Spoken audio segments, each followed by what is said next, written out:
Hello, trumpet players. I'm early to another gig, as you can tell. I guess I don't have to say that anymore because a lot of you who are watching these, the ones who aren't watching them probably don't care, and those who are watching them, I probably don't have to tell you anymore why I'm in my car with a tuxedo talking about philosophical trumpet stuff. Right? Okay, so let's do this. Today, what I want to talk to you about, there's this sort of debate online, even a couple videos about this, and about what's better, being self-taught or getting a teacher, or maybe going to university or whatever. And there's a very popular video, I've watched it twice, where this one guy goes through and points out all the horrible things that one academic teacher says, and then juxtaposes it with something a untrained musician says. And it's, yeah, I guess you could say it's a well done video, kind of. But my stance on this stuff, as you can probably tell since my stance on almost everything is kind of backwards from what everybody else thinks.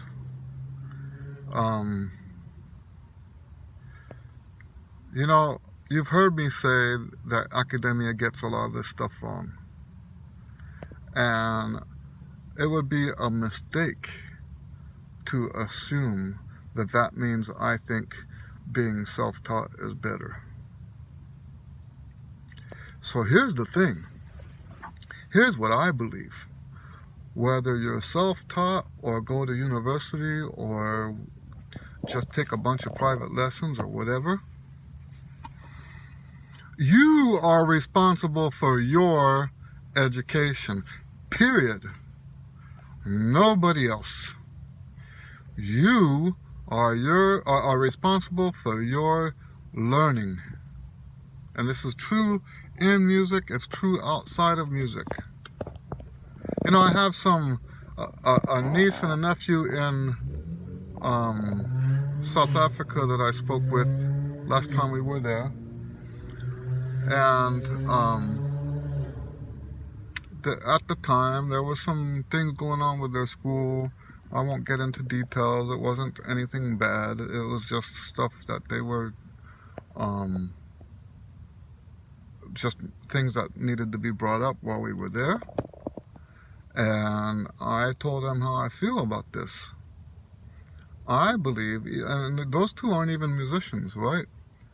I believe that your education is your responsibility. It's always been, it's always going to be. And what does that mean? That means that even when you have, whether you have good teachers or you have bad teachers, it doesn't matter, right?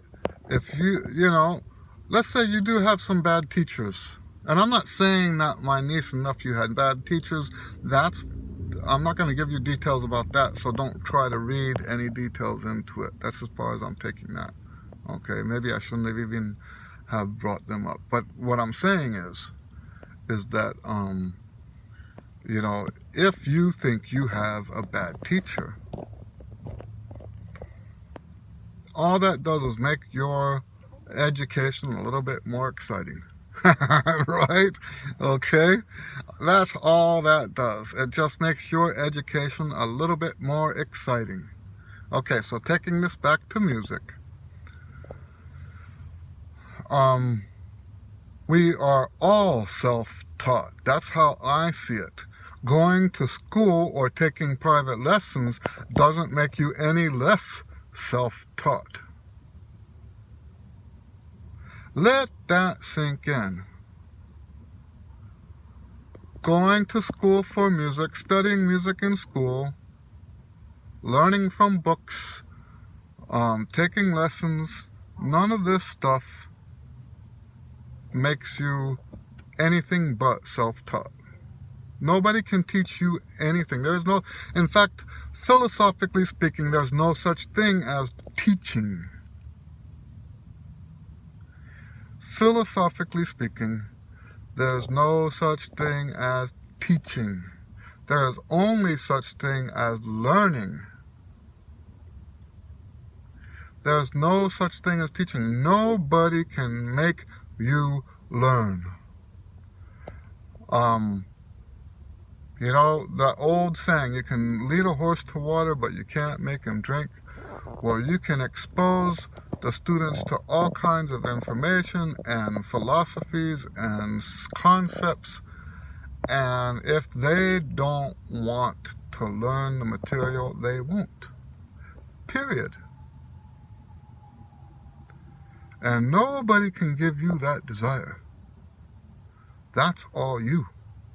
So that's the first thing I have to say about this kind of silly debate about what's better, self-taught or going to school. We're all self-taught. There's no such thing. And you know what? Another thing, same thing with, okay, so a lot of them say, well, self-taught's better because you learn how to play by ear. Well, I have news for you. We all play by ear. We may not all be able to create music by ear off the top of our heads, right? I can do that, but not everyone who plays by ear can play by ear. Does that make sense? So the only difference between someone who reads music and someone who quote unquote plays by ear is that the people who read music see the notes. The notes translate into sounds in their head, and then they play those notes by ear. Nobody can play a musical instrument without playing by ear. It's impossible. That's especially true on the trumpet. So it doesn't matter. If you read music, that doesn't mean you don't read by ear. I mean, it doesn't mean that you don't play by ear. Everybody plays by ear.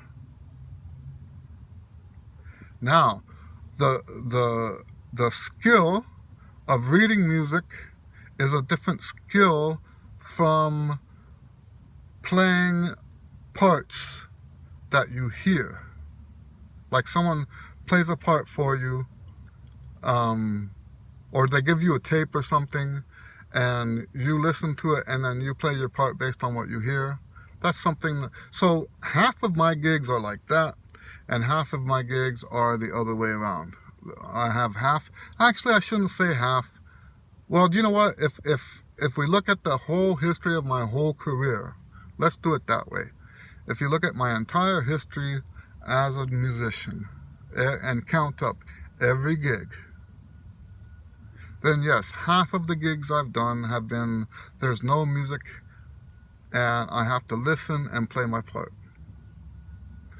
The other half have been reading gigs, and of most of those reading gigs, they are sight reading gigs. Now, technically, you might not call it sight reading because it's the same music every gig, but we play so much of it, and then sometimes you'll just throw in that one tune. So yeah, it's still a sight reading gig technically. And you know, people who play the same gig over and over and over again, they can get rusty. That hasn't happened to me. You know, I can play with a new band that I never played with before, as long as the charts are written right. And but anyway, I'm not trying to brag or anything. I'm just saying those are two different skills. The skill of coming up with parts to play without having written music, which is what most people say playing by ear, right? That's just a skill that we learn. I'm academically trained, and I can still do that skill. Why? Because I worked on it. And I also have the skill of seeing. Let me tell you a story about that too. One time, I went to a salsa rehearsal, and over here, I don't know how it is in other cities, but the salsa rehearsals here, when I was doing them, were notorious for all kinds of unprofessional stuff, unprofessional behavior, like being late and stuff like that. And I would always show up when they said to show up, but rarely did they show up when they were supposed to show up. So that kind of thing. And one time I showed up on time to a rehearsal, and they had canceled the rehearsal and they just never told me. Well, the club owner was outside where we're going to rehearse, and the band leader showed up, and he says, well, why don't you take the music? I took the music, I opened it, and I started singing what I heard on the first chart. I was singing what I heard on the first chart. And the club owner was amazed. He says, do you know this music? I said, no. He says, well, then how do you know how this music goes? I said, because it's written here on the part. Right? I almost always played first part on that stuff. And he was just amazed that I could just look at the music and sing that first trumpet part. Well, you don't have to be amazed. That's a common skill. Now tell me, which skill is better? The skill that you can read music so well that you hear it in your head before you play it? Okay, that's what sight reading is. Sight reading is when you look at the music, you hear it in your head, and you play what you hear. That's what sight reading is.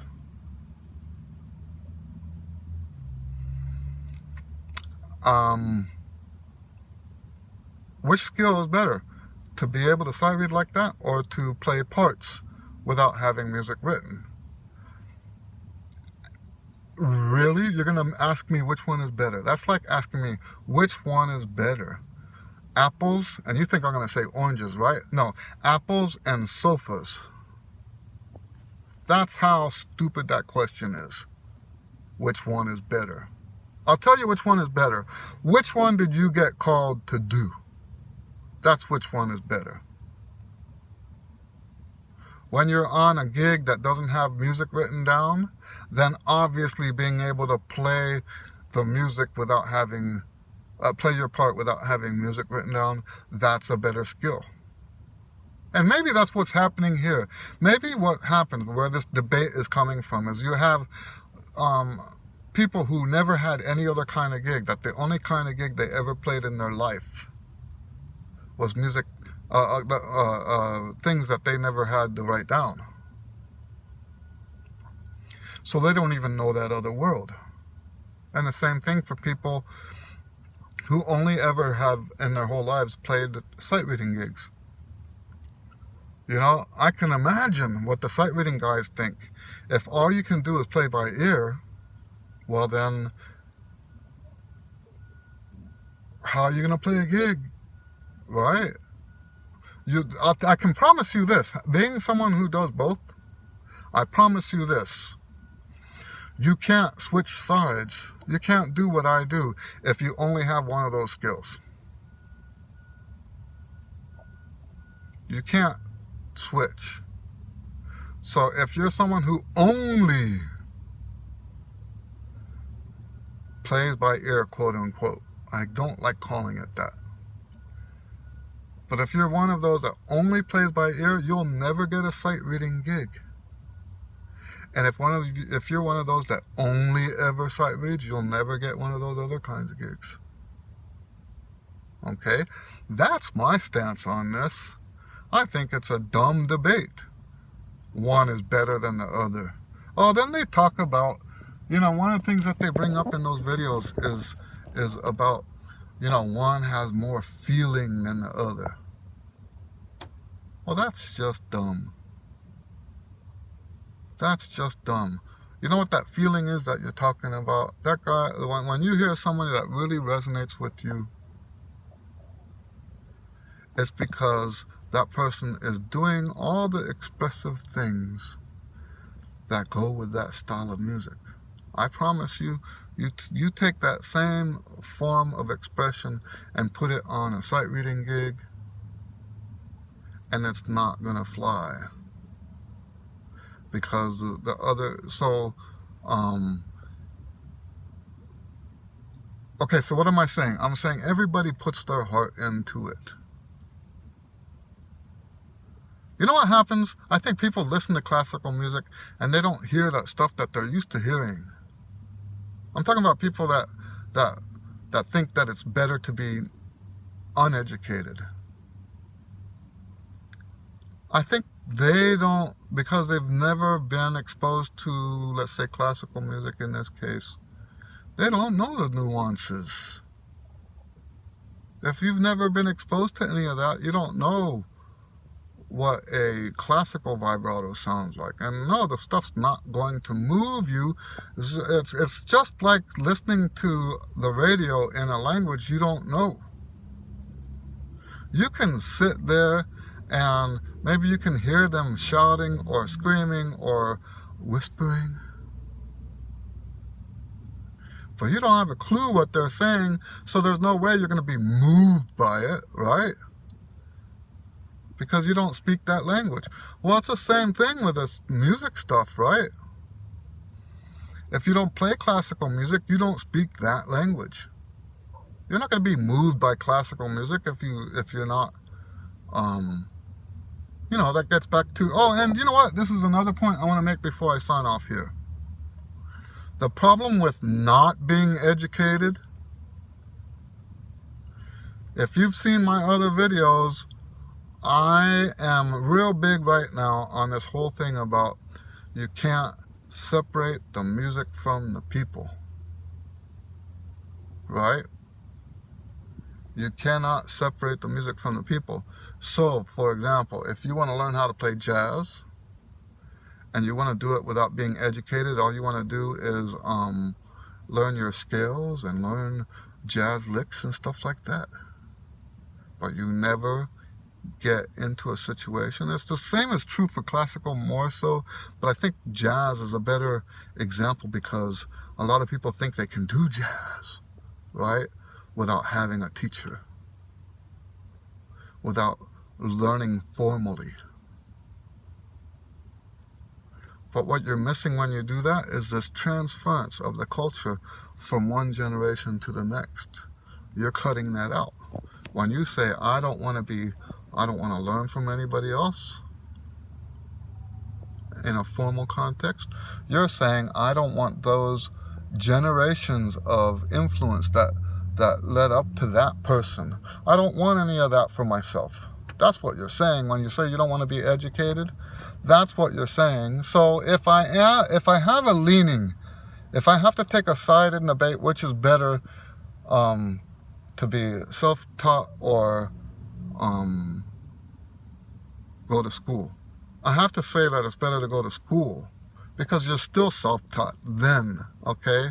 So I guess at first it made it sound like I was not taking a side. I just think it's a dumb debate because we're all self-taught. We all play by ear. We all put our heart and soul into the music. If you can't hear that, then that's because you don't know that music. And so, yes, I think the most important aspect, I actually truly believe this, the most important aspect of your education as a musician is cultural, not technical. Because remember, I believe that your education is your responsibility.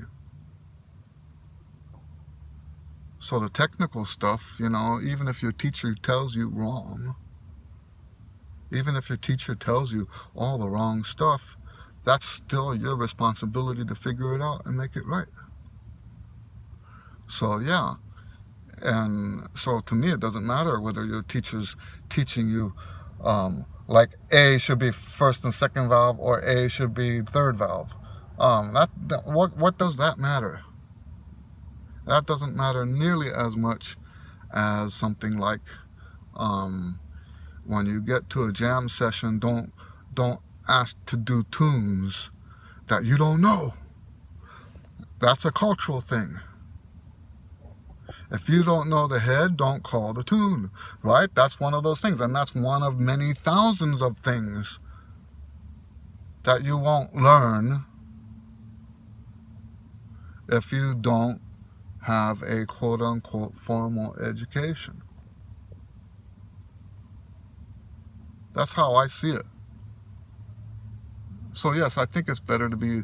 Now, when I say formal, I'm including also just private lessons. I don't think people have to go to the universities to have an education. I think it would be a lot more cost-effective to just go take lessons on the subjects that you want to master.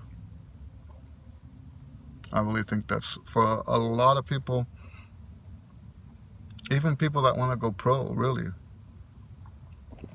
go take lessons with people who really know. I'm just talking about the money, right? I'm just talking about the money. And while I'm at it, because I still have time here, let me check. Yeah, while I'm at it, let me talk about this real quick. I know this is kind of quasi-political. There's a lot of people talking now that saying that college should be free. And they're saying that because of the student loans and all that stuff. Well, I wasn't the wisest college student in the world. When I graduated from high school, there was a lot of stuff that I was really stupid about still, even at that point. But I even knew back then that if I was going to be a musician, and I was totally dedicated to being a musician, I knew that I wasn't going to make enough money to pay a student loan. So the university I went to was because I didn't want a grant that I had to pay back. There's no way I would have, and part of this is biblical too, right? It's biblical not to get in debt. You are a slave. When in the Bible it associates debt with slavery. Okay? And I had no intention of becoming anybody's slave for an education. So I got an education at the school I could afford. I didn't finish, but that's a long story I'm not going into right now. But I even knew back then that there was no way I was going to be able to pay off a student loan. And and because I had this, and people can say, well, school is much more expensive now, right? Well, I've been there now. I've done that. Why do you need to go to the university? If you want to be a musician, why do you need to go to the university? Why do you need that? I don't think you need that. What you need is to get educated. And you can do that by taking private lessons for a whole bunch cheaper than what it costs to go to university, right? It's a whole bunch cheaper.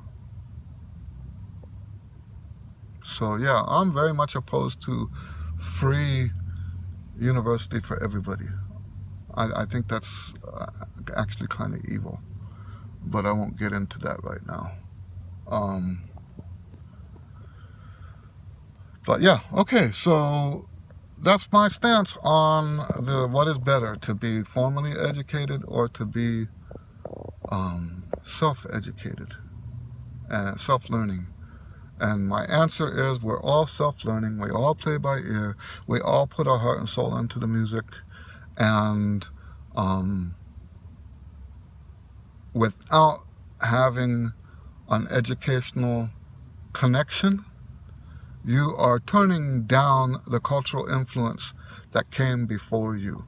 The many, many years, and well, years, decades, even centuries in some cases. Like if you're a violinist, the advice and the schooling that's handed down from one teacher to the next is hundreds of years old.